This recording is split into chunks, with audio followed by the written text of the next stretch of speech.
Another thing that you could look at if you go look at I have my $2 million, I'm really burnt out. I really just want to do, I want to be done with work. Right. Well, the question is like, test drive. I would suggest test driving for yourself, spending a lot less to get you to the number that's going to make you okay. Yeah. Does that make sense? Yeah, I like this one because then you haven't left work yet.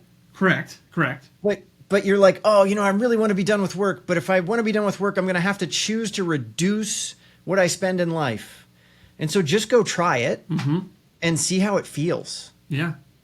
But I like this see if one you're too okay for with it. another reason, because so many times when we have that big salary, what do? We get comfortable, and it is really hard, to your point, to test drive to cut away with that when we're used to getting, we'll say, it's a couple here and they're living off 250, 300,000. And now in retirement, if they were to pull that same amount, they'd be done with their retirement assets in 7 to 10 years, right? And so test driving, I look at it as two different things you're test driving. Can I actually really survive on this amount, whatever it is? Right? That's a hard exercise to go through, but better, to your point, to do it while you're still working. But then number two, I look at this second test drive of maybe we start to pull back from work and use some of that paid vacation that we have to figure out what an ideal week in retirement is going to look like. Because 100%. when we just remove the numbers, we get past the spending, we figure out our plan's going to work. When we're on the other side of that fence, what are we going to do with all that time? And if we haven't solved that part while we're still working, you and I could tell stories for the rest of the day here of how many clients have probably, or just folks that we've met with, that went back to work because they didn't think through that part. They just looked at it as a math equation. Absolutely. Yeah. There's other things people can look at as well. They can obviously optimize tax planning, whether or not to delay Social Security, which we've already touched on. Your investment allocation and like how dialed up or down should it be to help you get the rate of return that you need for the withdrawal rate. I think that's a good idea of the levers. But what do you think as we're kind of wrapping up here? I think we touched on a lot of them. I mean, it comes back to, I always say we're working backwards. So we got to start with like, where are we going to be 5, 10, 15 years from now?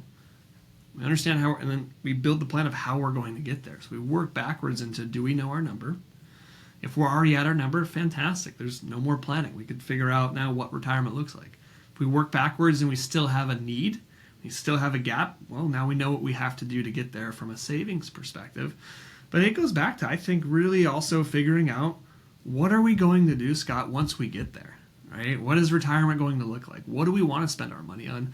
Another lever we didn't talk about that I'll touch on, I didn't want to forget, is when we talk about lumpy expenses, we talk about our withdrawal rates.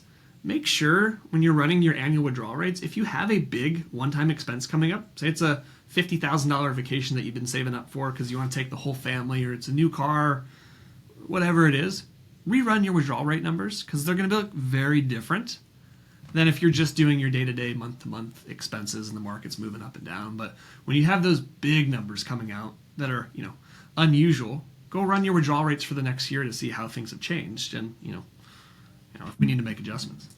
Absolutely. I mean, I think for many people, $2 million is probably more than enough to retire, and perhaps to retire early. We kind of give a framework. We give that good framework of looking at spending and healthcare, our portfolio strategy, Social Security timing, looking at lumpy expenses. End of the day, it's not really about the number. It's about having a good plan, and then knowing how to make changes to that plan based on market conditions that happen.